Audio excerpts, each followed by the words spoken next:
Bonjour et bienvenue sur votre plateforme de formation alform.com. Je suis Ludovic Kennedy, votre formateur pour cette formation Docker. Et dans ce module, nous allons ensemble comprendre ce que c'est les conteneurs ou les conteneurs en français. On peut également utiliser le français, c'est pas plus mal des fois.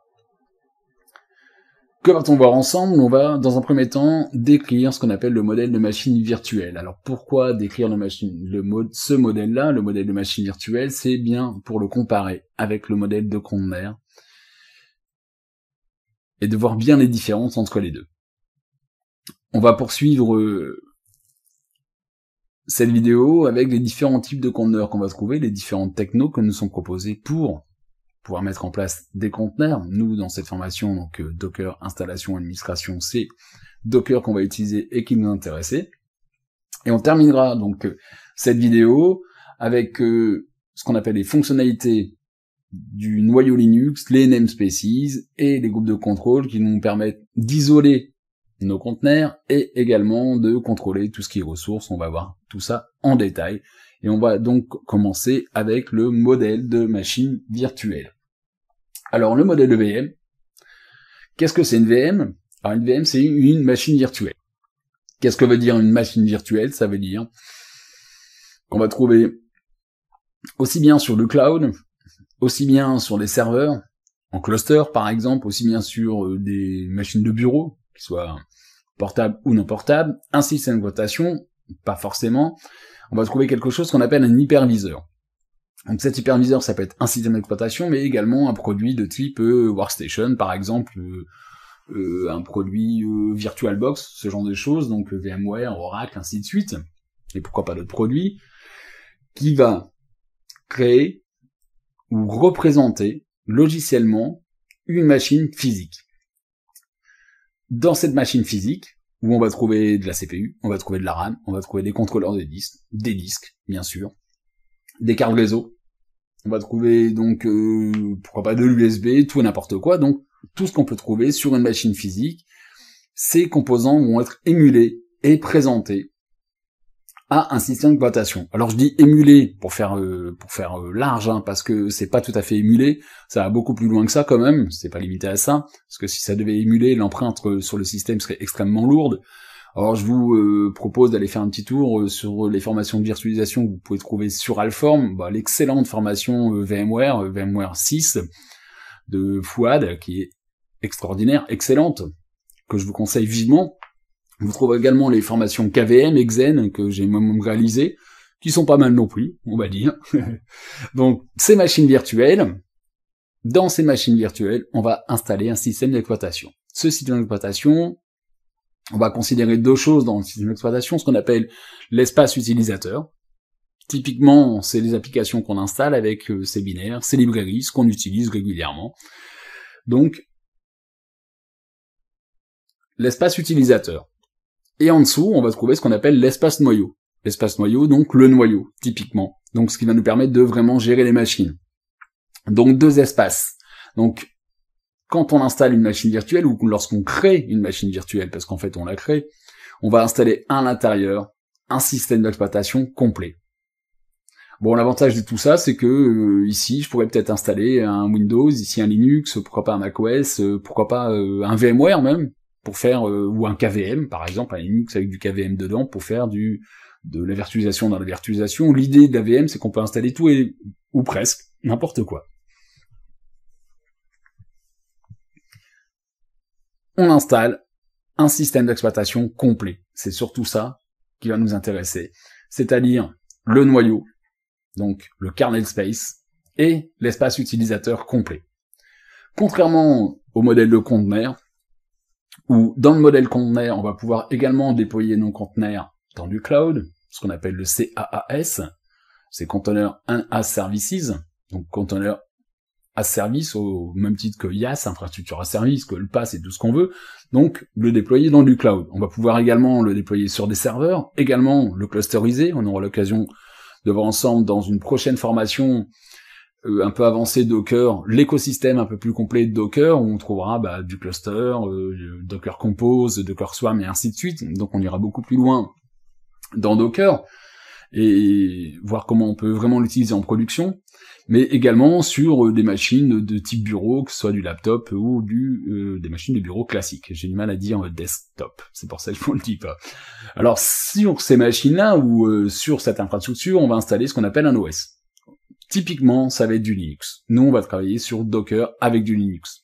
Alors maintenant, depuis Windows 2016, ils ont créé ce qu'on appelle les Windows Containers. Donc l'idée, c'est faire la même chose, mais donc de containeriser du Windows. Alors, on fera pas ça ensemble. Si je vous dis pas de bêtises, je crois que c'est un partenariat avec Docker. Je sais pas exactement comment ça fonctionne. Vous trouverez également une formation Windows Container 2016, ou si je dis pas de bêtises, donc Windows Container sur Alform. On trouve décidément tout sur Alform, c'est extraordinaire, c'est une plateforme de formation. Sur notre système d'exploitation qu'on va installer, un Linux par exemple, on va installer un moteur. Ce système d'exploitation, le système d'exploitation hôte, contient un noyau et les applications qu'on va trouver au-dessus.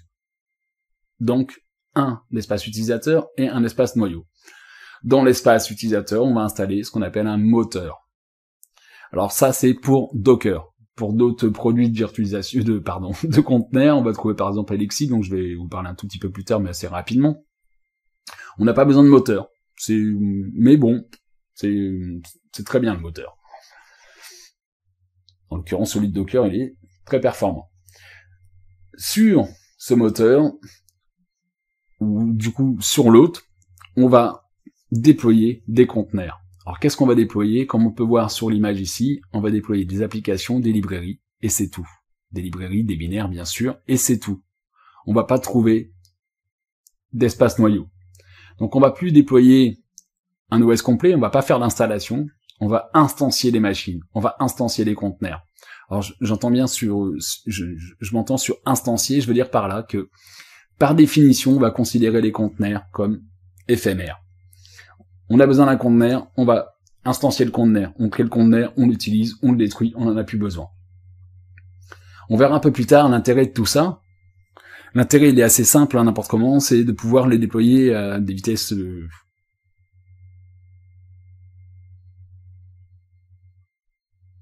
assez extraordinaires et ne pas se soucier pour les personnes qui vont utiliser les conteneurs de ce qu'il y a vraiment à l'intérieur, en fait. Contrairement aux machines virtuelles, ou lorsqu'on fait ce qu'on appelle du modèle DevOps, c'est-à-dire que les opérateurs, les administrateurs vont se rapprocher des développeurs pour pouvoir leur offrir des environnements, dans le monde virtuel, on va devoir ensemble, avec le développeur, définir une machine virtuelle avec des applications dessus. C'est l'administrateur qui va l'installer, qui va tout mettre en place et va la livrer au développeur. Là, dans le modèle conteneur, en fait, on va pas faire comme ça. On va faire notre conteneur très rapidement, parce que c'est extrêmement léger, parce qu'il n'y a pas de noyau à l'intérieur, parce que ce ne sont que des applications. On va le proposer, et c'est presque le développeur qui va lui-même l'installer, pas l'installer, mais l'instancier. Il a besoin d'un conteneur, il a besoin on va dire, d'un système d'exploitation de type Linux pour pouvoir développer son application. Dans ces applications, on va lui offrir les frameworks qu'il faut, et on va lui donner une image, et à partir de cette image-là, il va pouvoir instancier ses conteneurs, créer ses conteneurs. Quand il n'en aura plus besoin, il les supprime, et c'est terminé. Donc on va pouvoir lui offrir des conteneurs très rapidement. Alors, on va lui offrir des conteneurs très rapidement, parce que pourquoi? Parce que des conteneurs, il n'y a pas d'OS dedans. Et c'est ça qu'il faut se dire, c'est-à-dire qu'il n'y a pas de système d'exploitation. Donc ça veut dire quoi? Qu'ils sont extrêmement légers. Ça veut dire quoi? Que s'il n'y a pas d'OS, ou de système, s'il n'y a pas de noyau, pour faire plus clair, pour être clair, tout simplement, il n'y a pas d'émulation. On va pas présenter une machine virtuelle au conteneur. Il n'y a pas d'idée de machine virtuelle. Ils sont pas virtualisés, il n'y a pas de virtualisation. Ils accèdent directement au matériel comme s'ils étaient installés sur la même chip physique. Ça veut dire quoi? Qu'on va pouvoir créer des conteneurs qui vont être totalement isolés les uns des autres. On va voir comment on les isole un tout petit peu plus tard. Et ils vont partager un même noyau, le noyau de l'autre. Donc on a des empreintes extrêmement légères. On va se retrouver avec des conteneurs, j'y arrive, avec des conteneurs qui représentent en fait des systèmes d'exploitation, parce qu'on fonctionne dessus comme si on avait un OS complet, qui sont extrêmement légers, donc extrêmement faciles à déployer, très rapides à instancier.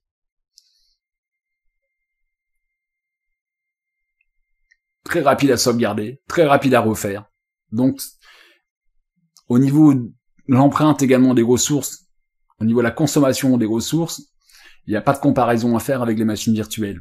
Ça veut dire quoi? Ça veut dire que sur une même machine ou sur une même infrastructure, je pourrais peut-être avoir 1000, 2000, 3000 conteneurs alors que je n'aurais que peut-être que 100 machines virtuelles. Et encore, peut-être encore moins.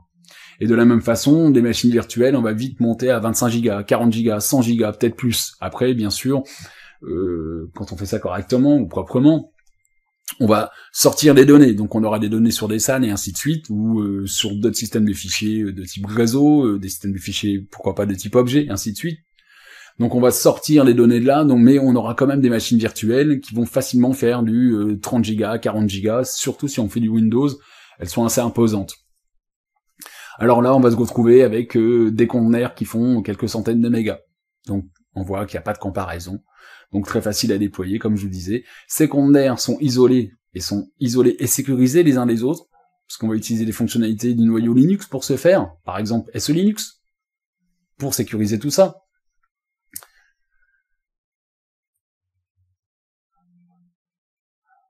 Donc on peut faire une comparaison entre les conteneurs et les machines virtuelles, mais là on comprend bien l'avantage d'utiliser des conteneurs. Alors, bien sûr, il y a des avantages et des désavantages, Bon, le gros désavantage pour l'instant, on va dire que si je fais du Linux, je fais des conteneurs de type Linux et point c'est tout.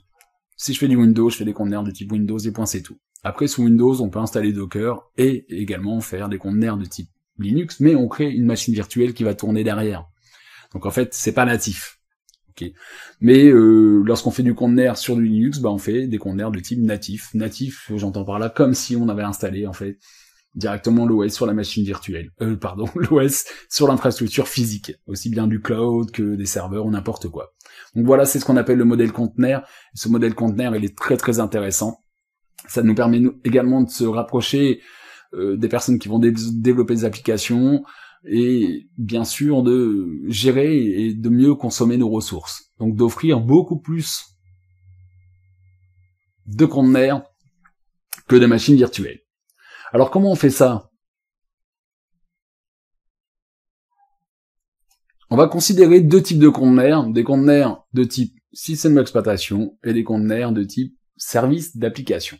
En gros, la différence c'est quoi? C'est que dans un premier type de conteneur, on va trouver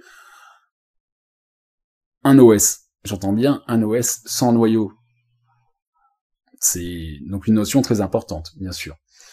Donc on va trouver des conteneurs où dedans, on aura ainsi un OS dans lequel on va installer nos applications à l'intérieur. Et à contrario, on va trouver donc ce qu'on appelle des conteneurs de type service applicatif, typiquement Docker, dans lequel on aura une application. J'ai besoin d'une application quelconque, j'ai besoin d'un serveur web, et je vais instancier un conteneur où dedans, il y aura déjà le serveur web, avec les librairies qui va bien, les binaires qui vont bien. Donc j'ai besoin d'un Nginx, je crée un Nginx. J'ai besoin d'un Apache, je démarre un Apache. Et j'ai besoin d'une base de données qui va à côté, je démarre ma base de données qui se trouve à côté sur un autre conteneur. Et ensemble, on les lira tout ça. De la même façon, j'ai besoin d'un langage de script pour faire fonctionner tout ça, et j'ajouterai par exemple, je sais pas moi, du PHP, pourquoi pas, donc je vais créer un conteneur dans lequel il y aura du PHP. Alors que dans le conteneur de type OS, on va déployer un OS, instancier un conteneur de type OS, dans lequel on installera nos applications. Donc c'est deux choses un peu différentes. Donc sur Docker, on va plutôt chercher des applications, alors que sur Elixir, par exemple, on démarre souvent un OS. Ça ne veut pas dire que les services applicatifs n'ont pas d'OS qui tourne derrière.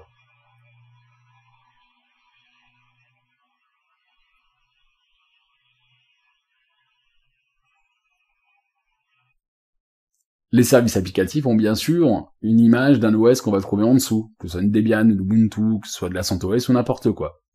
D'accord? Mais ça sera beaucoup plus léger et on va pas installer l'application à l'intérieur, on fera juste éventuellement une configuration quelconque en fonction de notre environnement, et puis c'est tout.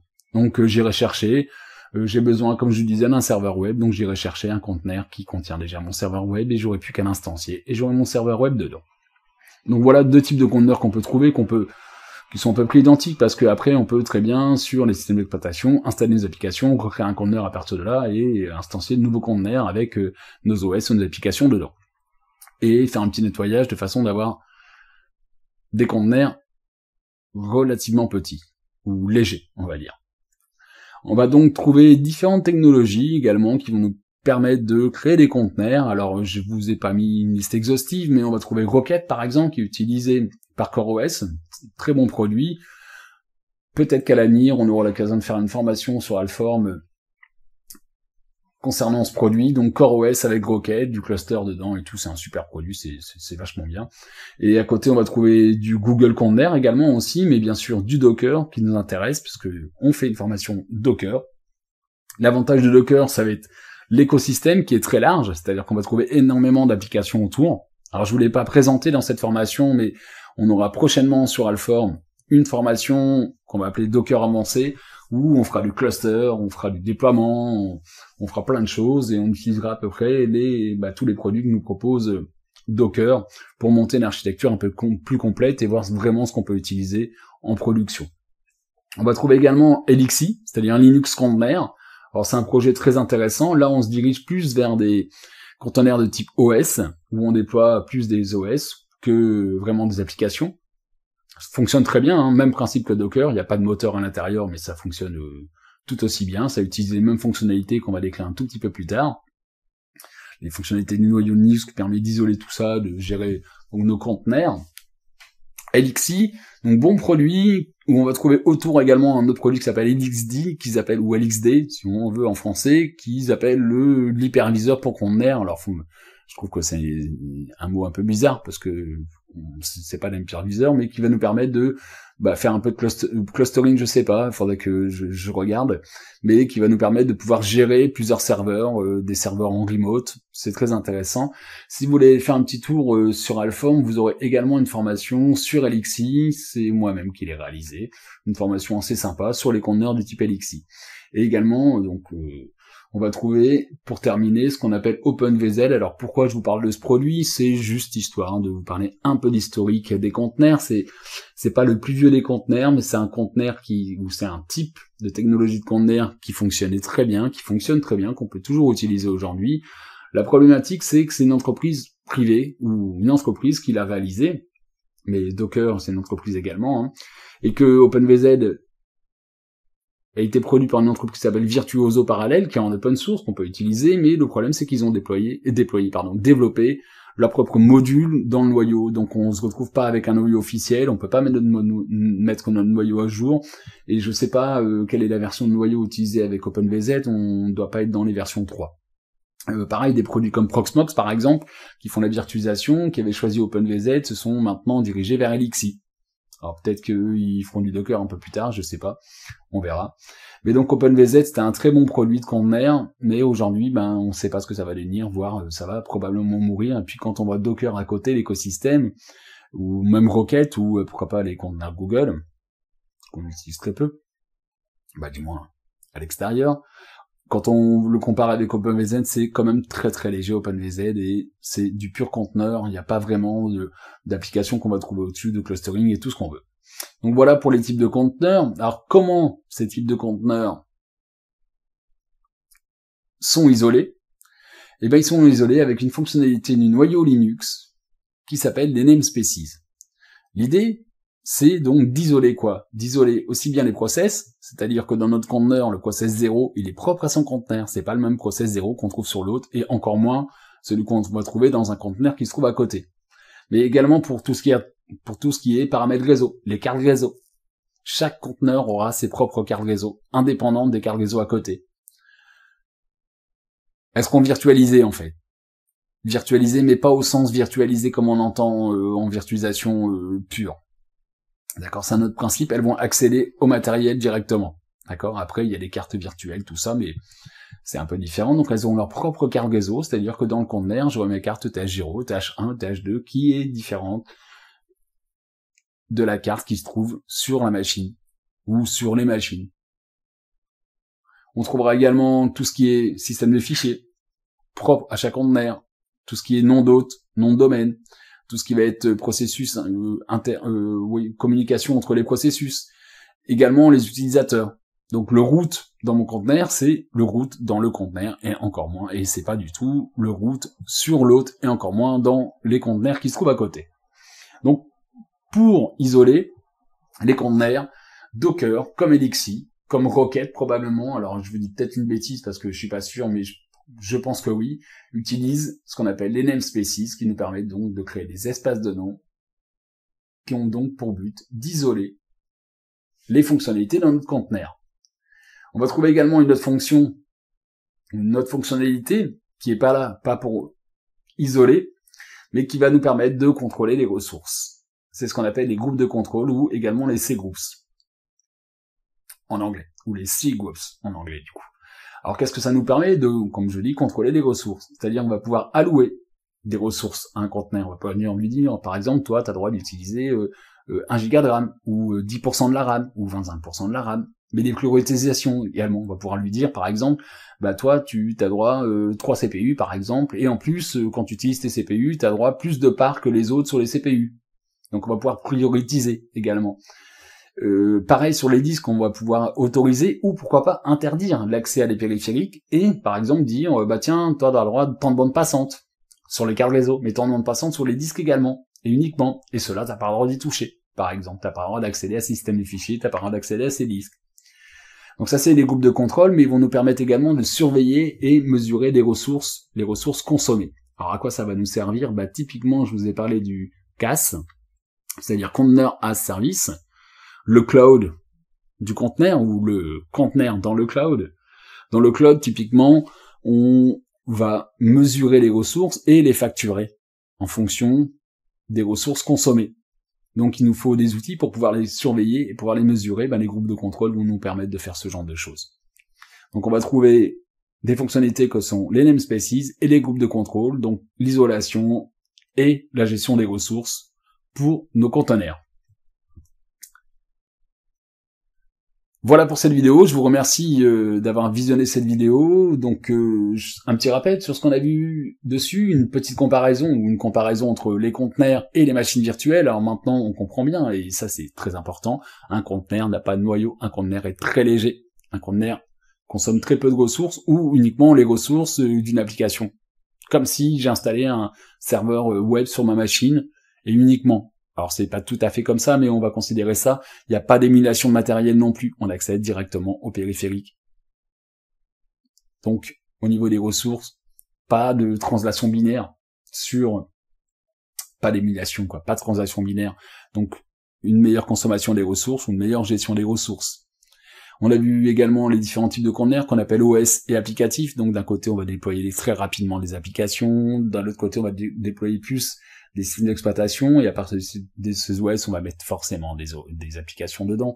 Donc on peut se demander pourquoi pas aller chercher directement des applications. Et on a terminé avec les différents types de conteneurs, Rocket, donc une petite présentation rapide, Rocket, Elixir, Docker, bien sûr. Et les différentes fonctionnalités, ou la fonctionnalité qui va nous permettre d'isoler les conteneurs les uns des autres et isoler les conteneurs de l'autre, donc d'offrir, on va dire, comme si on avait un système d'exploitation complet, des cartes réseau, des systèmes de fichiers, des utilisateurs, et ainsi de suite. Alors je vous remercie d'avoir visionné cette vidéo, et je vous dis donc à très bientôt sur alphand.com.